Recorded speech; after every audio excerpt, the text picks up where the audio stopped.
Assalamualaikum warahmatullahi wabarakatuh.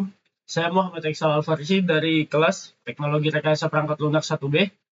Di sini saya akan mempresentasikan tentang kewarganegaraan yang berjudul Analisis Implementasi Hak dan Kewajiban Negara.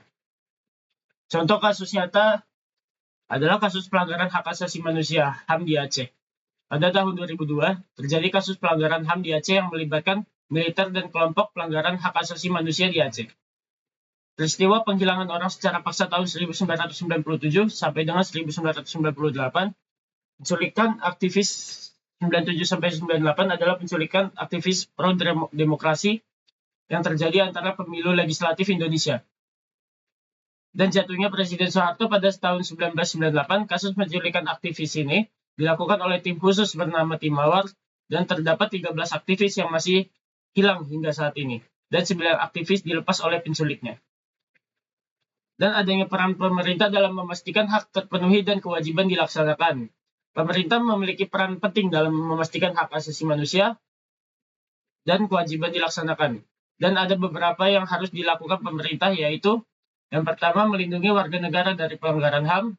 Yang kedua, menginvestigasi dan menindak pelanggaran HAM.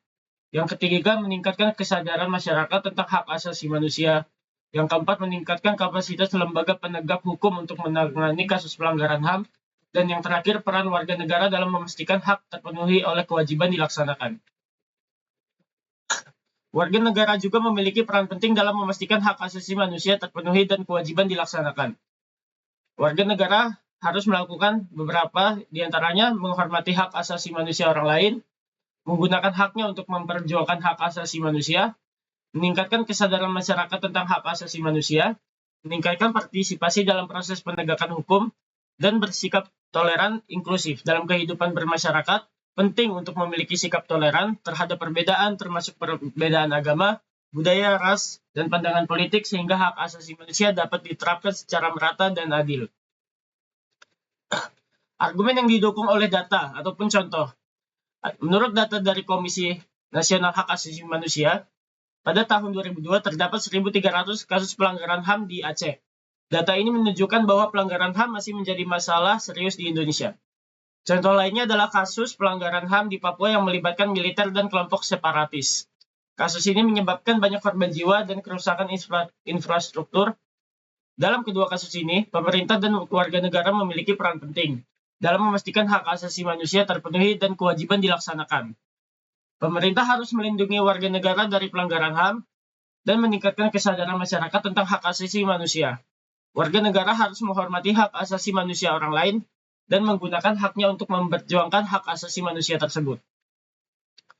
Dampak jika hak dan kewajiban tidak dilaksanakan, yaitu jika hak dan kewajiban tidak dilaksanakan, maka dapat terjadi dampak negatif baik bagi individu ataupun masyarakat.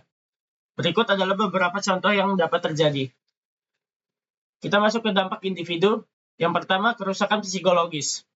Jika hak asasi manusia tidak dipenuhi, maka individu dapat mengalami kerusakan psikologis, seperti trauma, stres, dan depresi. Contohnya, korban pelanggaran HAM di Aceh dan Papua masih mengalami trauma dan stres akibat pengalaman mereka. Yang kedua, kehilangan identitas. Jika hak asasi manusia dipenuhi, maka individu dapat kehilangan identitas dan martabat mereka. Contohnya, korban diskriminasi rasial dapat merasa tidak memiliki identitas dan martabat sebagai manusia. Lalu ada kerusakan fisik. Jika hak asasi manusia tidak dipenuhi, maka individu dapat mengalami kerusakan fisik seperti cedera atau kematian. Contohnya, penyiksaan dapat mengalami cedera fisik yang serius. Lalu ada pun dampak bagi masyarakat. Yang pertama, ketidakadilan sosial. Ketika hak-hak warga negara seperti hak atas pendidikan, kesehatan, dan kebebasan berekspresi tidak dihormati, ketidakadilan sosial akan berkembang. Hal ini dapat menciptakan kesenjangan yang semakin lebar antara kelompok-kelompok dalam masyarakat, di mana kelompok-kelompok tertentu mendapatkan lebih banyak manfaat dibandingkan yang lain. Yang kedua, kerusakan tatanan sosial. Jika warga negara tidak melaksanakan kewajiban, seperti mematuhi hukum, menghormati hak orang lain, dan berpartisipasi dalam kehidupan sosial, tatanan sosial akan runtuh. Misalnya pelanggaran hukum yang meluas, seperti pencurian, korupsi, dan kejahatan lainnya. akan mengganggu kedamaian dan stabilitas di masyarakat. Dan yang terakhir adalah konflik sosial dan ketegangan. Jika hak-hak tidak dijamin atau ada kelompok yang tidak melaksanakan kewajibannya, konflik sosial akan muncul. Ketidakpuasan dan ketidakadilan dapat memicu protes, kekerasan, ataupun kerusuhan. Contohnya, jika hak-hak minoritas tidak dihargai, diskriminasi akan memperparah ketegangan antara kelompok mayoritas dan minoritas.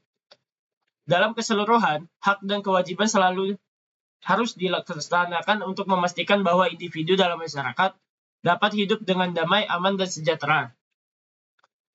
Adapun solusi atau sarannya untuk memperbaiki situasi tersebut. Beberapa solusi atau saran yang dapat diberikan adalah yang pertama, pemerintah harus meningkatkan kesadaran masyarakat tentang hak asasi manusia dan kewajiban negara. Lalu ada pemerintah harus meningkatkan kapasitas lembaga penegak hukum untuk menangani kasus pelanggaran HAM.